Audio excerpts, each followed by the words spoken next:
자, 여러분들은 경매 투자를 해서 부동산을 낙찰받으면 여러분들은 뭘 가지고 오는 겁니까? 소유권을 가지고 오는 거죠. 근데 여러분들이 소유권을 가지고 올라와 보니까 여러분들이 낙찰받은 부동산에 누군가가 살고 있더라. 그 살고 있는 사람을 우리는 임차인이라고 얘기합니다. 근데 이 임차인이 뭐라고 그러냐면 여러분들한테 자기가 여기 사용할 수 있는 권리, 살 수 있는 권리가 있다라고 이렇게 주장을 해요. 그 주장하는 권리가 뭐다? 그것도 물건이 돼야 된다라는 거예요. 왜?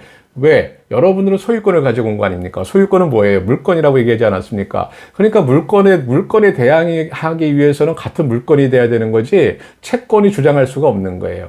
근데 여러분들 그렇게 제가 이렇게 말씀을 드리면, 임차권은 채권 아니야? 이렇게 생각을 하셔야 됩니다. 왜? 제가 그렇게 여러분들한테 설명을 해드렸죠. 지난번 유튜브에서. 자, 그러면은 임대차라고 하는 것은 채권인데 어떻게 소유권을 가지고 나한테 대항을 할 수 있느냐? 이거죠. 이게 궁금한 거죠. 그래서 법으로 만들었습니다. 주택임대차보호법, 특별법입니다. 특별법. 여기 특별법에서는 이런 임차인을 보호해주기 위해서 여러분들이 갖고 있는 소유권에 대항할 수 있는 힘을 만들어줬다, 이거죠. 그게 대항력이라는 거예요. 대항력이 있기 위해서는, 임차인이 대항력을 가지기 위해서는 어떻게 해야 된다? 먼저 여러분들한테 보증금을 주었겠죠. 보증금을 줘야 되고, 그 다음에 주택의 인도가 있어야 됩니다. 주택의 인도, 그러니까 우리가 이걸 뭐라고 얘기하면 점유하고 있다라고 얘기하는 거예요. 입주가 돼야 되는 거고, 그 다음에 주민등록 신고를 해야 됩니다. 우리가 전입신고하죠. 주민센터 가서 전입신고하지 않습니까? 자, 이것이 이루어지면, 전입신고가 이루어지면 우리는 대항력을 갖추었다, 이렇게 얘기하는 거예요. 근데 전입신고가 이루어졌다고 해서 그날 바로 생기는 게 아니고, 내일, 다음날 0시부터 대항력이 생깁니다.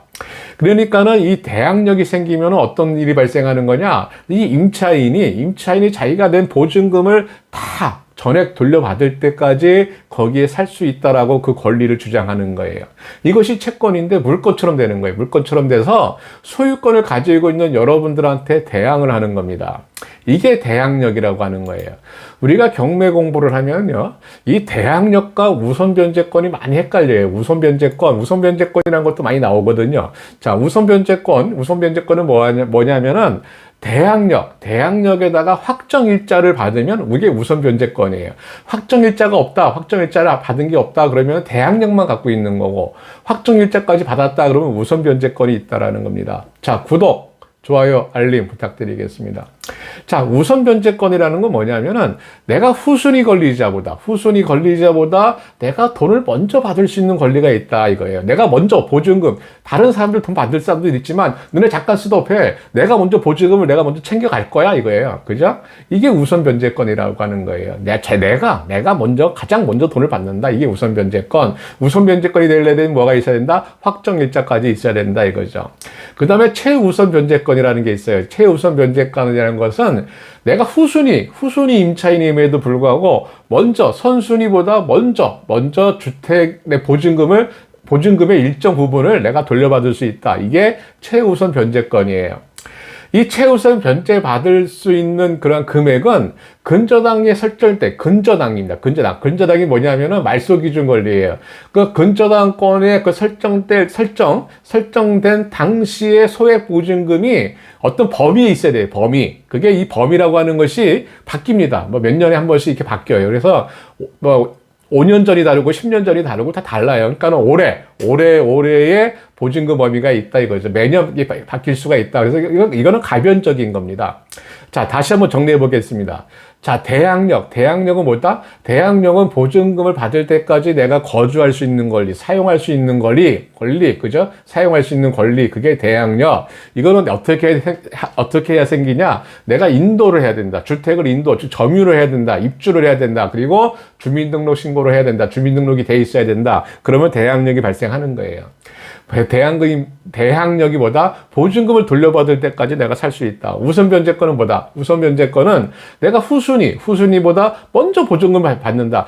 일단 나부터 줘 하는 거예요. 이거는 확정일자를 받아야 된다. 확정일자를 받으면 보증금 전액을 내가 돌려받을 때까지 내가 주장을 할 수 있다. 이게 우선변제를 받는다, 이겁니다. 그 다음에 최우선변제는 뭐다? 내가 선순위보다 내가 먼저 보증금을 받는 거예요. 내가 후순위임에도 불구하고. 근데 이거는 뭐냐면은 이것이 최우선 변제권이 되기 위해서는 어떻게 해야 되냐? 경매 신청을 하기 전에 대항 요건을 구비를 해야 돼요. 자, 여러분들 이렇게 얘기하니까 막 그 말이 그 말 같고 그 말이 그 말 같죠. 근데 이거는 내 권리 분석을 해보면은 바로바로 이렇게 정리가 됩니다. 지금 여러분들이 굳이 이걸 암기할 필요도 없습니다. 암기하는 게 아니고 그냥 이해를 하세요. 제 이야기를 듣고 그렇구나 하고 이렇게 따라오시면 됩니다. 자, 이것은 소액 임차인의 범위입니다. 최우선 변제권을 얘기하는 건데, 여기 보면은, 현재 올해 2023년도 소액 임차인의 그 범위가 어디냐? 그죠? 서울특별시는 1억 5천만 원이에요. 그러니까 1억 5천만 원 이하가 돼야 되는 거예요. 이하가 되면 소액 임차인으로 인정을 받아가지고 최우선 변제권에 해당이 되는 겁니다. 그렇다고 전액을 다 돌려받는 거냐? 아닙니다. 최대 5천만 원. 이건 서울을 기준으로 하는 겁니다. 뭐 이렇게 다 이렇게 규정이 돼 있는 겁니다. 법령으로 다 규정이 돼 있는 거니까 이것은 항상 우리가 모니터링을 해야 된다 이거죠. 자, 임차권 제도라는 게 있어요. 이 임차권 등기 명령 제도가 뭐냐면은 여러분들이 전세를 살고 있다고 생각해 보세요. 근데 전세 계약 기간이 끝났습니다. 계약이 끝나갖고 여러분들이 이사를 가야 되는데 집주인이 보증금을 안 주는 거예요.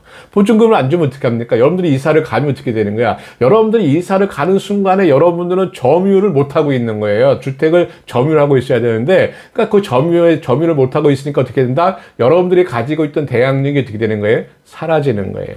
여러분들이 대항력이 사라지면 어떻게 돼요?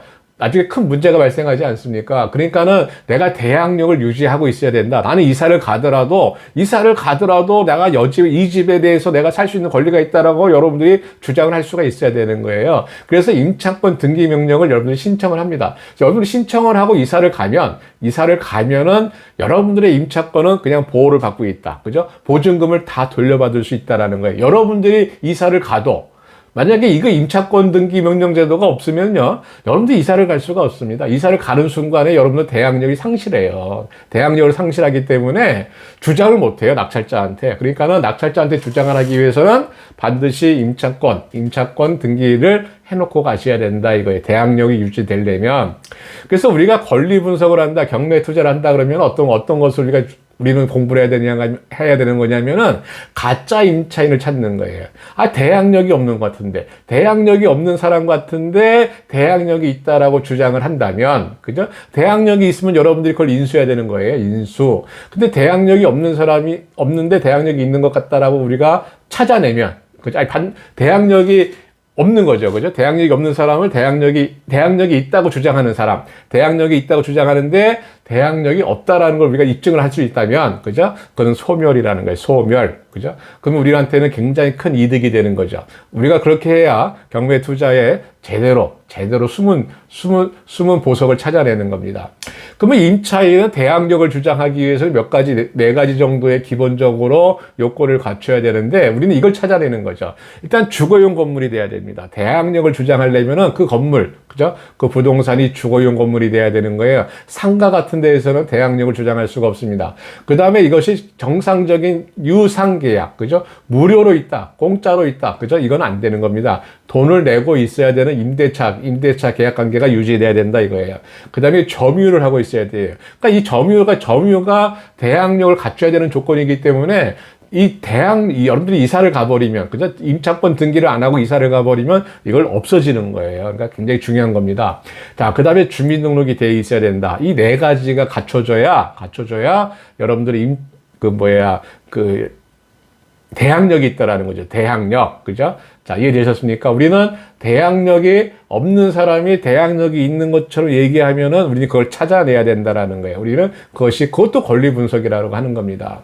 자, 만약에 없는 사람이 대항력이 있는 것처럼 얘기한다면 우리는 경매방해죄를 그 사람한테 적용을 시켜서 강력하게 책임을 물을 수가 있습니다. 자, 여러분들 대항력하고 우선 변제권을 말씀을 드렸습니다. 자, 그냥 한 귀로 와서 한 귀로 나가지만 마시고, 그렇구나라고 이해만 하고 따라오셔도 나중에 권리 분석하는데 큰 문제 없습니다.